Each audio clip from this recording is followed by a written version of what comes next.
how's it going? Welcome to No Fear, the podcast where we explore courage and fear. I am Pete Pepe, one of the co-founders of 3777. Today with me, my good mates, the other co-founders of 3777, Iiro and Mr. Jeb Corliss. Today, the subject matter is a deep one, as they usually are. It is actually the fear of failing. It has such a negative connotation. We're going to dig deep into this and really explore what it means to fail and the fear or overcoming the fear of failure. I'm going to hand it over to my good partner, Iiro. Yeah, I want to ask a question from all of you. Like, which one is bigger, your passion for success or your fear of failure? Because how do you define the failure in the end? In my opinion, if you try something, you learn something, and you don't give up and you continue trying, I don't really think there is a failure. Well, look, it's an interesting thing. So let's get the three of us get into this right away. We're going to do a deep dive on this. I think it's such an interesting subject that you brought up in a sense that it has such a negative connotation, failure. But I think it's one of those things that in a certain mindset, you can take that negative aspect of failure and remold it and turning it into something powerful that is actually helpful and becomes such a tool to use. So absolutely. I mean, I think failure is learning, and that the more things we learn, the more experience we get, and that enables the success. So, Chip, like you are our superstar and guest and only guest that we've had on this show. So we're gonna I want to ask you a question. With all the careers, all the things that you've done, and you've had some heavy hits, has there been a moment when you realized that the failure has actually been a blessing in disguise? Yeah, I mean, honestly, I think that my failures have probably been the most important things that have happened in my life, because I've realized I've only learned, genuinely learned, and the things that have genuinely made me change and grow were the things that would be deemed failures. That's what actually was the catalyst to push me forward. Anytime I was successful in something, I didn't really learn much from it. But there was one particular instance, and it was the very beginning of my base jumping career. I just started out. I only had just under 40 base jumps, and I still wasn't even thinking about doing it professionally, really. I didn't know I would be able to make a living from it, and it was just, at the time, more of a hobby, a passion, just something I really wanted to do. And I was in South Africa. I was visiting friends, and we were jumping off a bunch of different objects, and I had a really, really bad accident. I hit a waterfall. I broke my back in 3 places, all my ribs, left foot, right knee. How do you hit the waterfall? Well, so basically I was doing a slider down jump. The waterfall is 300 feet tall. I was still very new. I didn't really have that much skill yet. And when I stepped off the waterfall, I dipped a shoulder. So my left shoulder dropped. And as that happened, it created an asymmetrical opening, meaning I loaded one side of the canopy first, which was the left side, which forced my parachute to open with a 90-degree left-hand turn, meaning I opened exactly to the left from where I was supposed to be flying. And that out of nowhere, a waterfall. Yeah, well, I mean, I knew a waterfall was there. I knew that before jumping off, and I knew that if I got 90 left, it would be bad. So the instant it happened, I actually think I kind of forced it to happen, because it's one of those things where, you're driving a car, you look someplace, you go that place. I was like, don't get 90 left, don't get 90 left, don't get 90 left. And I kind of gave myself a 90 left. And when I got it, I instantly saw the waterfall, and I instantly knew, this was the worst thing, the worst case scenario. This was as big a failure as you could get in the base jumping environment. And I knew, okay, I need to get away from this thing. I grab a rear riser on my right-hand side, trying to turn the canopy away. And I actually pull it, and I'm turning away from the waterfall. And at a certain point, I'm like, I think I made it, because I'm looking away, and I think I'm good. And then all of a sudden, I feel something touching the back of my legs, and it's the waterfall. And as it's touching the back of my legs, I just feel it suck me in. And as it sucks me in, it collapses the parachute, and I actually end up behind the waterfall. And I actually watch the waterfall go out in front of me. And as the waterfall goes out in front of me, I look down, and I just see ledges of rocks. And I end up impacting the first ledge of rocks in a sitting position, which broke my spine 3 places. It cracked teeth. And then I kind of fell forward, and I impacted a second time, which crushed ribs and hyperextended my right knee and broke I didn't even realize it until later, but it broke my ankles as well. And then I fell an unknown distance into the pool of water underneath. Luckily, there weren't rocks there because I hit head first and it would have killed me for sure. So I hit it, the waterfall pushed me under, and the experience was incredibly brutal, very painful. And in any normal kind of person, if I had a normal kind of mindset and a normal kind of way of seeing things, it would have been a career-ending injury. It would have been the end of jumping for any sane, rational human being. And, you know, the rescue ended up taking 9 hours. It was long and brutal, and I was eaten alive by animals for like 3 hours while I was waiting for rescue. There were these Lions? no, no, they were little freshwater crabs that lived in the water that were just chewing on the open wounds that I got shredded as I hit the waterfall. So it was an incredibly horrific experience that I could never have imagined having. Like it was way worse than I could ever. I could never have thought something like that would occur, or it would be that bad or that painful, and that it would take that long to recover. And you know, when I was in the emergency room, the doctor in the emergency room comes to me and he's like, you know, he was telling me kind of like the laundry list of my injuries. It was after they did the MRIs and all the x-rays and stuff. And he's just like going through like how bad it is and like what it was going to take to kind of recover from it. And he said something, he's like, you know, I bet you're never going to do that again. Which, you know, most normal human beings would respond with, I'm not going to do that again. But I looked at him and I said, you know, there's only two things in the world that would prevent me from base jumping. And he's like, what's that? And I'm like, quadriplegia or death. And he's like, okay, well, I guess you'll do it again, you know. But what was fascinating is, you know, I'm laying in a hospital in South Africa, you know, staring at a ceiling for months. I mean, it was a long time. I was there for a long time all by myself. I had different people coming through my room because I was in like a common room, but I was in there longer than everyone else. So people would come and leave and come and leave, and I was just there. But, you know, it's interesting because I got home from that experience. I had to be air vac back to the United States. And then I went through another like rehab and stuff while I was there.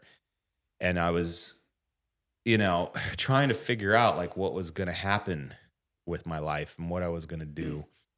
And I ended up licensing that footage to a TV show called Real Sports. Or not Real Sports, called Real TV. The show is called Real TV. And I ended up licensing footage to them, and they paid me pretty good for it, along with a bunch of other footage that I got from that same trip. And then, you know, from there, you know, I'm like, it was a decent amount of money, and it gave me enough to where I could quit my job. I was working for my parents at the time as a graphic artist, which is a job I hated. I didn't like it at all. And I really wanted to just base jump. And I'd gotten a big enough chunk of money to where I could go on probably like maybe 5 or 6 more trips, you know? And I'm like, well, you know, I licensed this footage, so maybe I'll go on those trips and I'll get some more footage, and then I could maybe license that. And what's interesting is I ended up licensing that footage for the next decade. And it was weird because I go on other trips and I do other things, but no one ever wanted to pay me for any of that. Like I jumped off the Eiffel Tower, I jumped off the Golden Gate Bridge, I jumped off, you know, all these things that I thought were going to be like, oh, you know, people are going to love this. People are going to want to see this. But no one gave a shit about any of that. It just so happened that they just kept buying my accident over and over and over. I had one producer buy it 3 different times for 3 different shows. And I even asked him at one point, he's like, isn't this getting kind of boring? He's like, no, it's great. We have new audiences all the time. It's a wonderful story. And what I found out is that, you know, people love watching other people get destroyed. They love to watch accidents. They love watching people get hurt. But what they like even more than watching a person get hurt is they like seeing them get hurt and completely demolished and then get back up and do it again. That was the story. Yeah. The story of that accident wasn't just that I got hurt. It was that I got hurt. I then went and recovered and then went right back to doing it. And what was fascinating is that they would buy the Golden Gate Bridge and they would buy the Eiffel Tower footage and they would buy my other footage in conjunction to that story. So they would show the failure, they would show the getting hurt, they would show the getting messed up, and then they would buy the other footage to show that I came back to do it again. And I think what was fascinating is I didn't realize this till many, many years later, that moment was literally the most important moment of my life. It allowed me to quit a job I absolutely hated and despised and wasn't any good at. You know, it was pure nepotism. The only reason I had a job was because my parents gave it to me, and I was terrible at it. And it makes you feel bad to do making money at something you suck at, you know? And it gave me the opportunity to earn a living doing something I genuinely loved. And without that accident, like if I had not hit that waterfall, I would never have been able to become a professional base jumper. There's no question. Selling that footage and licensing that footage gave me the finances to continue traveling the world, to continue jumping. It gave me the connections to the producers that would give me work in the future for other things. And it created the entire foundation for my entire career. And now looking back, it was not a failure at all. Now, at the time, I felt like a failure. At the time, it seemed like I had failed. But as it turns out, that was the actual catalyst to my entire career spanning 30 years. And it's funny because I look throughout my life and I start realizing that, you know, the things that seemed the worst, like the darkest and the most brutal and the most violent and the most painful, like the suffering, turned out to be the things that helped me grow, helped me become something new. It's where I learned. That's where I actually learned something. You know, I have thousands of jumps that were successful. I didn't learn anything from any of them other than how to have a good time. And having fun is great. There's nothing wrong with having fun. That's good. But I didn't actually grow from any of it. What I grew from was the pain. What I grew from was the suffering. What I grew from was the actual getting destroyed and broken. And that failure, another thing. So not only did it give me a career and I earned a living from that for a very long time, which then kind of was the foundation of everything else, it also saved my life in the long run. Because what happened is in that failure, I learned what it meant to make a mistake and how serious it can be and how much it can hurt and how it can really, I mean, people don't understand how valuable being able to get out of bed and go into the bathroom by yourself is, right? That's just something we all think is just a given. You're supposed to be able to get out of bed and you're supposed to be able to go to the bathroom by yourself. And that's just how it is. But when it's taken from you, when you are literally crippled and you literally cannot move and you're trapped in a bed, and in order to go to the bathroom, you have to ring a little bell. And then a person comes in with a little bedpan, and then they have to lift you off the bed, and your back is broken, so it causes extreme pain. And then they stick the bedpan under you, and then they have to stand there with you while you take a poop, you know? And it's really gross, and it smells, and it's horrible. And you can see that they're not enjoying themselves because it's not a fun experience, not for them, not for you, not for anyone. And for me, it was a very mortifying, very unpleasant experience. I really didn't like it. If hell existed, it would involve bedpans. I hate them with a passion. Like it's upsetting. It causes a visceral like thing just talking about it. That's how upsetting it is. So I do not like them. And I've unfortunately experienced them multiple times. That wasn't my only one. But the concept was that I the first day that I was able to get out of bed by myself and go to the bathroom by myself, I was so happy. Like it was just this absolute magical moment. And it's weird to all of a sudden, you know, appreciate something that's so simple. And even to this day, I mean, hell, this is how many years later, 2 decades, 2.5 decades later, when I go to the bathroom in the morning, it's just the best thing ever. I'm like, I walk into the bathroom just like, this is amazing. I sit down and I was like, yes. It's like, and it's fascinating because it kind of helped me appreciate the simple things of life better. And beyond that, it also made me realize that I need to be much more careful when I'm base jumping. All right, I need to put more thought into it. Yeah, in a sport that is the most deadly in the world, like the failure is like real consequences. Well, and it's not just the thing. I always thought that death was the worst case scenario, but you don't know what happened. You're dead. You don't even know you're dead. But when you get really badly injured, and it takes you years to recover from it, and then you never really. I'm still injured from that. Like my back, I've been in constant pain since that injury. My back has never gotten better. I'm in pain sitting here right now from that injury. So when that happens to you, you start to, the reason why I say that accident saved my life is because it made me start approaching base jumping where I started evaluating risk much better. So one, it created a career for me out of a career-ending injury, which is crazy. It made me appreciate my life and just very simple things on a level that I couldn't have without it.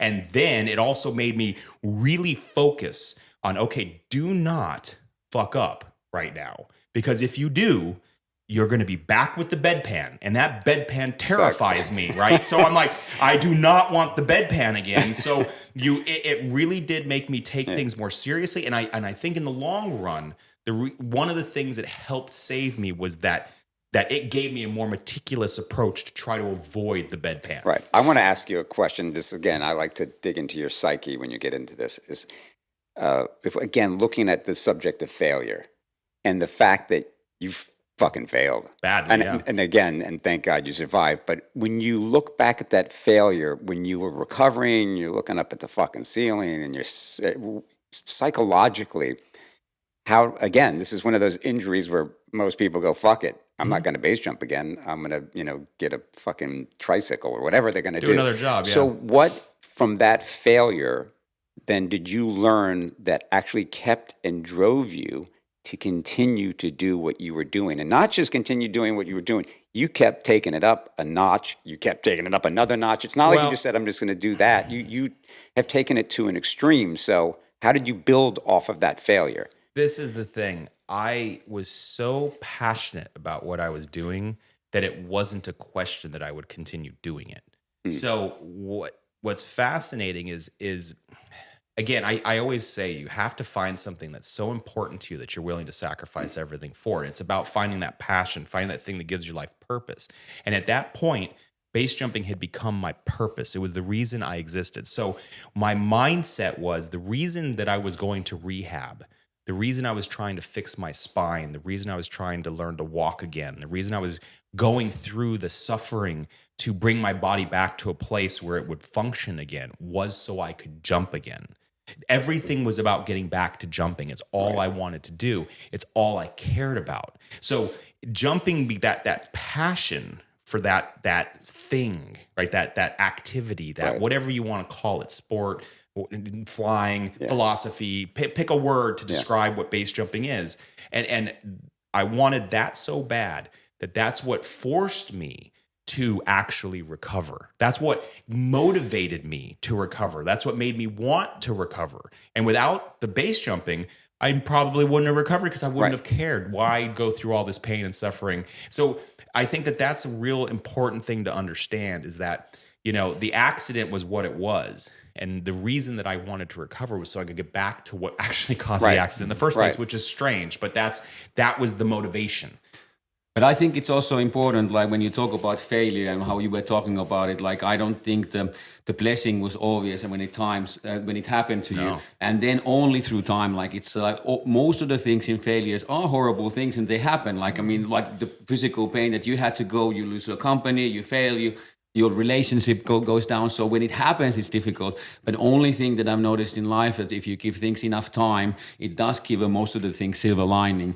And I have a little bit civil, like at least you understand like why the failure, and it depends how you react to it. Because I mean, there's a lot of jumpers who are kind of living in denial. Like it was not a fail. Like it's not fail if no one talks about it, and it's kind of trying to hide it and not carrying the responsibility. And I think the only way like failure doesn't exist is if you learn from it. And part of the learning process, if you carry your responsibility and then kind of learn honestly, even if you've done a mistake, which I've done many times in my failure, it's like, okay, well, I'm not going to do the same mistake again, and I'm going to continue to try. So I've noticed that at least with failure, and I had also a little bit of a similar accident. Well, not similar. I didn't hit anything like a waterfall, but I did hit myself quite bad, and it took me years to understand what was the silver lining in that.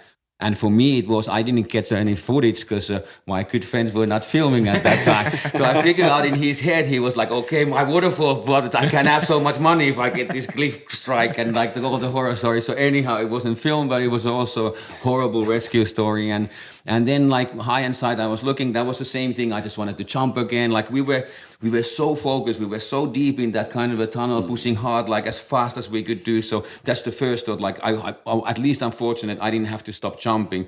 But I did have to stop. It was such a horrible injury. I tore my ankle off and I haven't been able to run since. So for me, I think it was the only thing that stopped me from jumping. Like that was kind of I still had the show we were doing on CBS, so I was forced to jump. So that was before then. I was hiding my accident from feet, and I limped a little bit. So no, you did a good job. No one would have known. I just think it's interesting when you guys are talking about failures like that. And again, we've discussed this before about in present days. I don't think people are getting to learn from failing because everybody, this whole concept of everybody gets a trophy, everybody wins. And I don't think people are having the opportunity to be forged in failure where they understand what it means to fail. And that when you know what it feels like to fail, I think that drives you to want to succeed more. Well, it also teaches you how not to do things. Yeah. Like when they were making the first light bulb, they failed 100 times. And what they did is it was just 100 times how not to make a light bulb, Right. And then eventually they kept going at it and they figured out how to make a light bulb.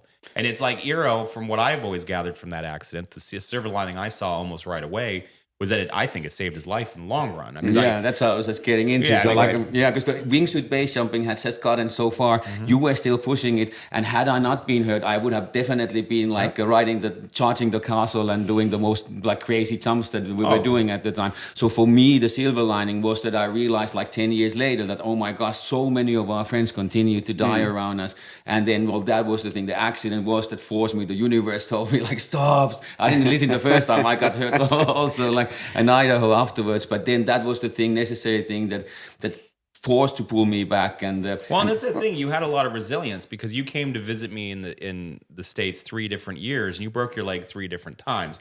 You came to visit me, broke your leg. Came to visit me the next year, broke your leg. Came to visit me again, broke your leg. And then you told him, "Don't come next year." Well, no, it was fun. It's great. I keep coming. I don't mind. But it just showed Iiro was getting hurt, and he kept coming back because he was incredibly resilient, and he just he wanted to canoe, and I understood because I'm the same way.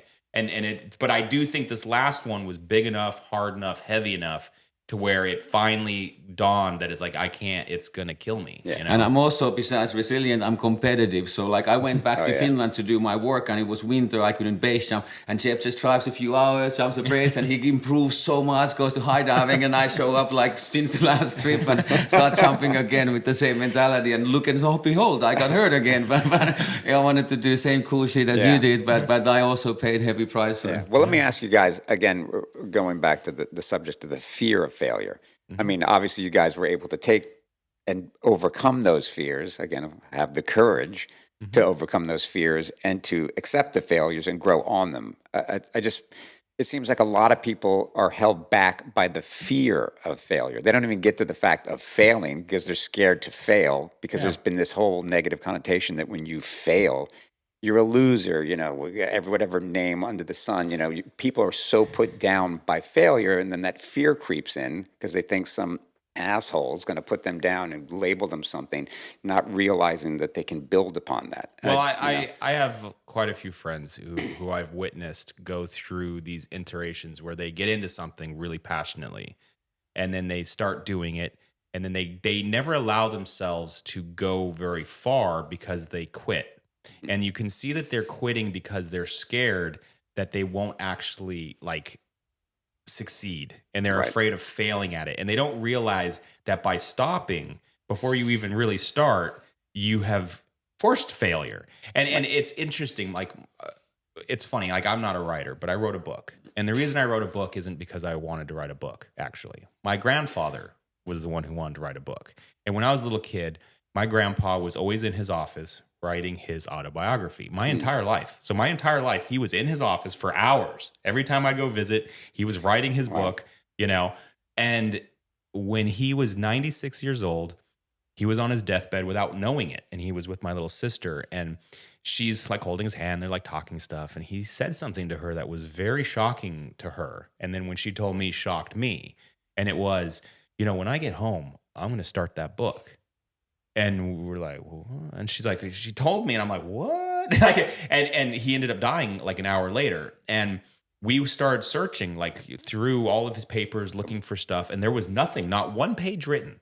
And what I think happened is my grandfather was a spectacular writer. He wrote for magazines. He went to college for it. He went to Berkeley, got a degree in writing, and he would write a lot. But I think when it came to writing, he saw himself as like a Hemingway level writer. And I think as he was writing, his writing was never good enough for him.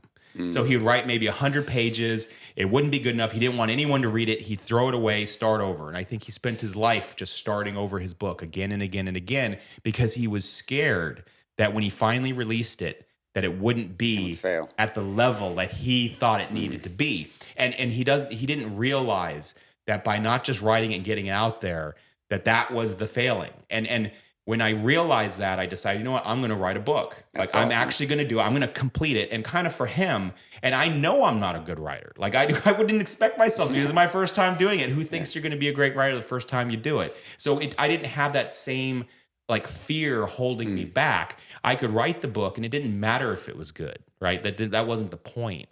It turned out rad, but it didn't. Yeah, it's great. You are a good writer. It actually turned out to be a good book, but that's the point. I wasn't being held back by this idea that I had to be a Hemingway, right? Of course I'm not going to be Hemingway, nor would I want to be, right? And that's the thing. My grandfather had this focus on it had to be a certain thing, and if it wasn't that certain thing, he wouldn't do it. And that is failure in itself. And the what was it, Gretzky? 100% of the shots you don't go for don't go in. That is the definition of failure. And for me, I have this thing, and you said it kind of the same way I've always kind of felt it, is you don't fail if you don't give up, right? So you can go for something, and there's always going to be a barrier between you and what you want to do. Sometimes it's going to be people telling you that it's not possible. Sometimes it's going to be these fears inside yourself where you don't think it's possible. Sometimes it's going to be financial. Who knows? There's barriers between you and your goals always. And it's up to you to figure out ways to burn through those barriers, climb over those barriers, wrap around those barriers to get to that goal. And whenever I hear somebody say, oh, well, I tried, but it didn't work out. It's like, well, why are you still trying? Like, why did you give up? Why did you quit? Because only when you give up do you truly fail. Otherwise, you're just in the process of trying to make this happen. And every single time you hit one of those barriers, that's a learning lesson on how to get to where you're trying to get to. So that's why to me, failure doesn't exist unless you choose to give up on something. Then, and don't get me wrong, sometimes giving up's the right thing. Like there's been certain things that I've gone for that I thought were important, and I hit a barrier that finally is so brutal it breaks me, and I decided, you know what? That goal's not really worth it. And I actually do fail because I give up on it. I decide it's not worth it. I'm not doing it, But if it is important to me, then I don't give up on it. And then I will just keep hitting it. And there have been things that I've wanted to do that have taken me almost 2 decades to accomplish. Yeah. And I've gone at them again and again and again. And then eventually I get to it. But it has to be important enough. And I think that's the key, is finding things that are important enough that you're not going to give up on them. And then that's how you don't fail at things, is you just keep hammering away until you make it happen. Yeah. I guess it's like the classic Rocky story. Rocky won, that would be. The goal wasn't necessarily to win. It was to go the distance. Yeah. And that was winning. Yeah. Which is great. The failing would have been quitting. Yeah. And what's great about Rocky in that story is he goes the distance, which at that point was his winning. Yeah. Then the next one, his winning was to win. Right. And then he does. And that's the thing is these goals can move. They're malleable, and what is winning to you now or failing to you now may be different in 10 years from now or 5 years from now. Right. All of a sudden, a success may just be getting out of bed and being able to go to the bathroom by yourself. That might be your success. Yeah. Like for me now, my idea of the success is being able to go for a walk on the beach with the person I love. That's a successful day as far as I'm concerned. Back in the day, go back 15, 20 years, and success would have been jumping out of some helicopter, flying through some mountain and almost dying and then somehow surviving it. And then that's a success, So these ideas change, but that's I think, again, it always comes back to this thing of like your purpose, your point. what is important to you, and then you're the only one who can define what success and failure is. And if you feel like you're failing at something, well, then keep going until you're not. And there's also, the sayings of, whether you think you can do something, you can't do something, you're right. You are correct. If you think you can't do something, well, then you're correct. You can't do it. If you think you can, then you can, and you will. And that's the thing, is people are capable of much more than they really believe. And I think, again, this concept of like fear of failure, that's what really cripples people. And I've watched a lot of my friends get very crippled by this concept of, it has to be a home run. It has to be perfect. No, it doesn't. You just have to get it done. And then if it's not great, then do better next time, and then try again. And each time, each iteration, you'll learn more. And like you said, you learn from the failures. I've learned that my failures are the most important things that have happened to me, because those are the things that have taught me. Yeah, it's just interesting that failure just has such a negative aspect that follows it. But again, you explained, I liked your Abe Lincoln explanation. Earlier, Yeah, which was interesting. Yeah, he failed at everything until he became president. Yeah.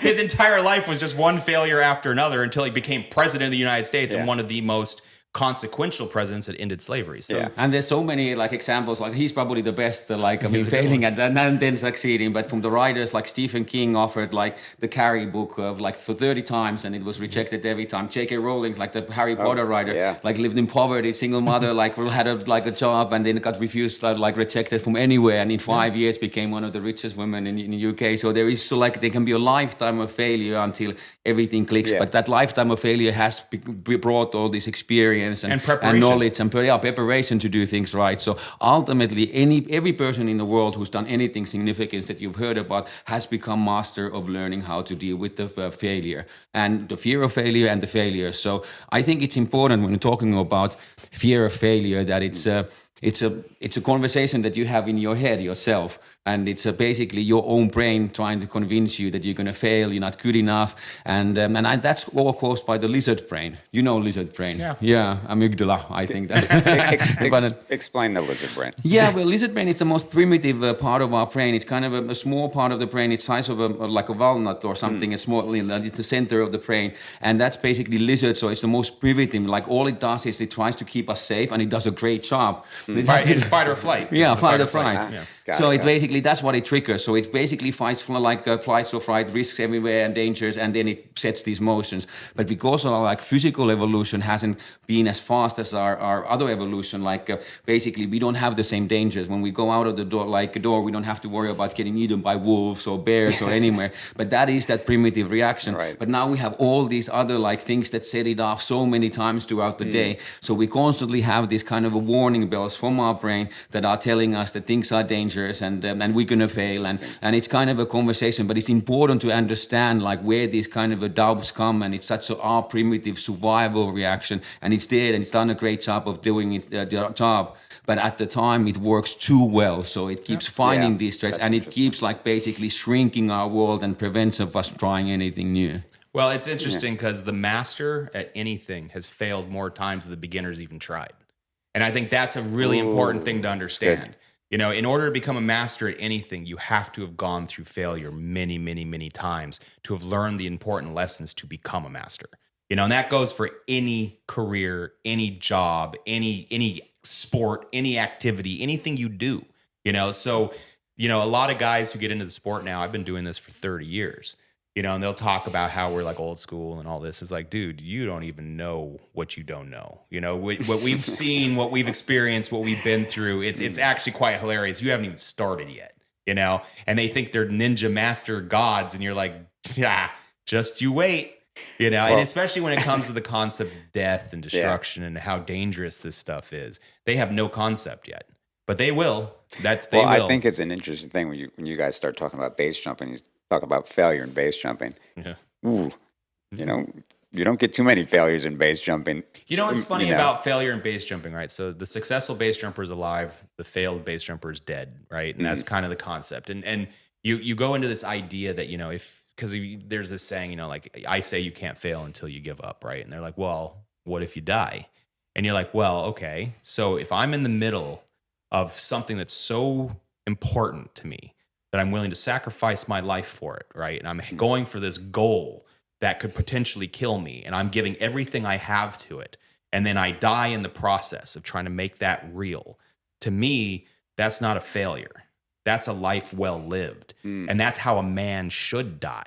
He should die in the pursuit of something that's so special and so spectacular that, you know, your death will be remembered and like basically resonate through friggin' history. I almost getting goosebumps. But that's the point. To me, that's not a failure. Yeah. To me, that is a person living their life to its fullest, and they got taken out in the process of turning one of their biggest dreams into a reality. And to me, that's not a failure. Now, someone else might see it that way, but I do not. You know, and I can think of no better way for a man to die than that. Like that's, I hope that I die that way at some point in the future.